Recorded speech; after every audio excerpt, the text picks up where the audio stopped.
بسم اللہ الرحمن الرحیم۔ ایک دفعہ کا ذکر ہے کہ ایک جینگر ہوتا ہے جسے انگلش میں کرکٹ کہتے ہیں۔ تو وہ جینگر جو ہے اس کا کام یہ تھا کہ موج مستی میں رہتا تھا، ہمیشہ گانے گاتا رہتا تھا، ڈانس کرتا رہتا تھا، کھیلتا رہتا تھا۔ تو اس کو یہ فکر نہیں تھی کہ میں اپنا کام کروں، اناج جو ہے وہ اکٹھا کروں، اور جو سردیوں میں شدید سردیاں آنی ہیں، برف باری ہونی ہے، تو اس ٹائم کوئی کھانا نہیں ملے گا، کوئی اناج نہیں ملے گا، تو میں اکٹھا کر لوں۔ اس کو یہ کوئی فکر نہیں تھی۔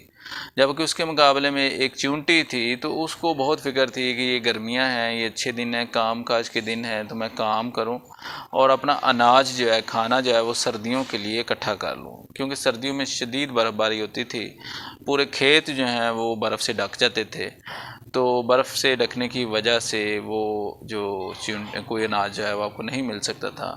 چیونٹی جو ہے بڑی ذمہ دار تھی، تو وہ اس کو فکر تھی، تو چیونٹی جو ہے وہ اناج جمع کرتی، موسم گرما میں جو ہے اپنا اناج جمع کر کر کے سرما کے لیے، موسم سرما کے لیے وہ رکھ لیتی۔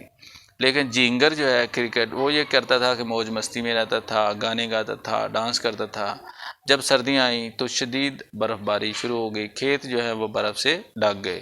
جب کھیت برف سے ڈھک گئے تو کہیں سے بھی اناج کی کوئی صورتحال نہیں تھی، کہیں سے بھی اناج کھانا نہیں مل سکتا تھا۔ تو وہ جو جینگر ہے وہ بڑا پریشان ہو گیا کہ میں تو اب بھوکا رہنا شروع ہو گیا ہوں، میں کیا کروں؟ تو وہ چیونٹی کے پاس جاتا ہے اور چیونٹی سے کہتا ہے کہ اے چیونٹی، مجھے تھوڑا سا کھانا ہی دے دو، میں بہت بھوکا ہوں۔ تو چیونٹی نے کہا کہ تم موسم سرما میں تو موسم گرما میں بڑی موج مستی کرتے تھے، تم نے کام کیوں نہ کیا؟ تم نے اپنا اناج، اپنا کھانا اکٹھا کیوں نہ کیا؟ تو اب جب تم نے کام کیا نہیں، اپنا کھانا اکٹھا کیا نہیں، وہ ٹائم تم نے گانا گانے میں، موج مستی میں، ڈانس کرنے میں ضائع کر دیا، جاؤ اب بھاگ جاؤ، تجھے کچھ نہیں ملے گا۔ تو وہ چیونٹی سے روتا ہوا آ جاتا ہے واپس، تو وہ پچھتاتا ہے اب کہ میں نے یہ اپنا ٹائم کیوں ضائع کیا۔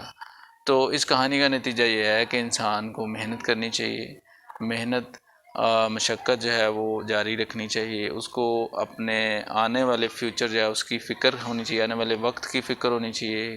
اگر اسٹوڈنٹ ہے تو اس کو فکر ہو کہ میں نے امتحان دینا ہے، اس کی تیاری کرنی ہے۔ اگر کوئی بڑا آدمی ہے تو اس کو یہ فکر ہونی چاہیے کہ میں نے اپنے بچوں کے لیے جو ہے رزق جو ہے اس کا بندوبست کرنا ہے، کام کرنا ہے، گھر میں راشن لے کے جانا ہے، تو اس کو اپنے فیوچر کی، آنے والے وقت کی فکر ہونی چاہیے۔ کام میں ہی عظمت ہے، انسان کی ڈگنیٹی جو ہے، عظمت جو ہے وہ کام میں ہے، محنت میں ہے۔ تو انسان کو اپنا وقت جو ہے وہ ضائع نہیں کرنا چاہیے، محنت کرنی چاہیے، تاکہ اس کو آنے والے ٹائم پہ اس کا پھل مل سکے۔ Thank you very much.